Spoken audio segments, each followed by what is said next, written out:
অভিযোগকে কেন্দ্র করে তার ছেলের সাথে আমাকে বিবাহ দেয়। পরে মামলাটি 2/5/2025 ইংরেজি তারিখে মামলাটি সঠিক হওয়ার কারণে 5/5/2025 তারিখে তার ছেলের সঙ্গে আমার বিবাহ হয়। 30/8/25 তারিখে উক্ত কামরুজ্জামানদের চাপে পড়িয়া মামলাটি আমি প্রত্যাহার করি বা উঠাই দিই। এরপর থেকে আমার সাথে উক্ত কামরুজ্জামান বা নাজমুলের ফ্যামিলি সবাই আমার সাথে নির্যাতিত করে, সেই চিহ্ন আমার শরীরে চলিতেছে বা আছে।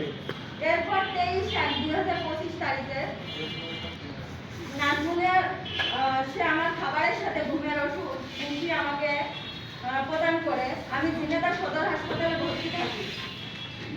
নাজমুলকে অনেকে ফোন করিয়া উক্ত স্থানে আসার জন্য অনুরোধ করে। পরবর্তীতে আমি 3 তারিখে সুস্থ হওয়ার পরে সে নাজমুল খন্দকার আমাকে তার বাড়িতে নিয়ে যায়। সেখানে নিয়ে যাওয়ার পরে 2/12/25 ইংরেজি তারিখে কাবিনের টাকা প্রদান না করিয়া পূর্ণ মুসলিম শরীয়তে ব্যক্তিকে আমাকে কাজী আব্দুল করিম মোবাইল নাম্বার দেওয়া আছে। মোবাইল নাম্বার কি বলবো আমি আপনাদের? এর মাধ্যমে তালাক করে যাহা সম্পূর্ণ বেআইনি।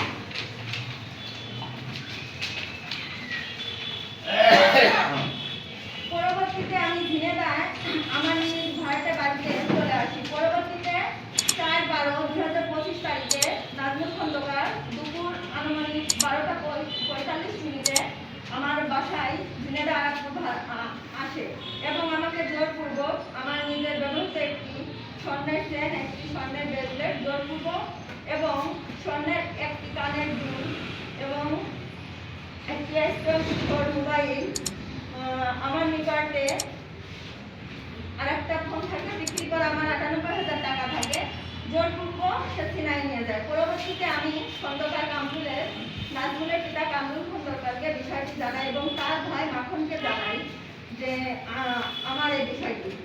তারা দ্রুত প্রদান না করায় আমি নাজমুল খন্দকারের নামে ঝিনাইদহ থানায় একটি অভিযোগ করি। সেখানে নাজমুল খন্দকার তার জ্ঞান কিছু গণ্যমান্য ব্যক্তিকে নিয়ে 18/12/25 তারিখে ঝিনাইদহ সদর থানায় উপস্থিত হয়।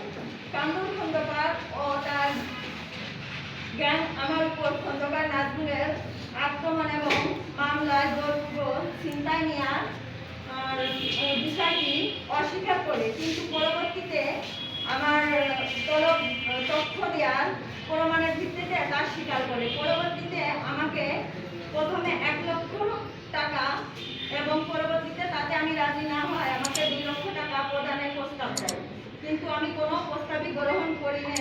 পরবর্তীতে আমাকে কামরুজ্জামান ঝিনাইদহ সদর থানায় পুনরায় তার পুত্র নাজমুলকে নিয়ে উপস্থিত হয়। উপরোক্ত কামরুজ্জামান আমাকে কিছু শর্ত নিয়ে নেয়, তাহলে আমাকে পুনরায় খন্দকার নাজমুলের সংসার ফিরাইয়া নেবে। আমি তাহাদের শর্তগুলো রাজি হই, নাজমুল খন্দকার তাহাতেও রাজি হয় না। তখন আমি জানাই যে আমার কাবিনের টাকা সহ আমার যে জোরপূর্বক ছিনতাই করা সকল মালামাল আমাকে ফেরত দেওয়ার জন্য, কিন্তু কামরুজ্জামান আমাকে তাহাদের প্রস্তাবকৃত 2 লক্ষ টাকা শুধুমাত্র আমাকে দেওয়ার কথা বলে, কিন্তু আমি তাহাতে রাজি হই না, চলে আসে। পুনরায় আমাকে 1/1/26 ইংরেজি তারিখে ঝিনাইদহ সদর থানায় অফিসার ইনচার্জ স্যার আমাকে তলব করে। তিনি বলেন যে 3/1/26 তারিখে আমি যেন থানায় আসি। আমিও তাহার কথা মানিয়ে উপস্থিত হই। পূর্ব থেকে নাজমুল খন্দকারের পক্ষ থেকে ঝিনাইদহ শিমুল উপস্থিত ছিলেন। সেখানে আমি এবং আমার পক্ষের লোক হাজির হলেও কামরুলগঞ্জ কেউ হাজির ছিলেন না। তখন শিমুল আমাকে বলল যে আমি যেন মামলা করি।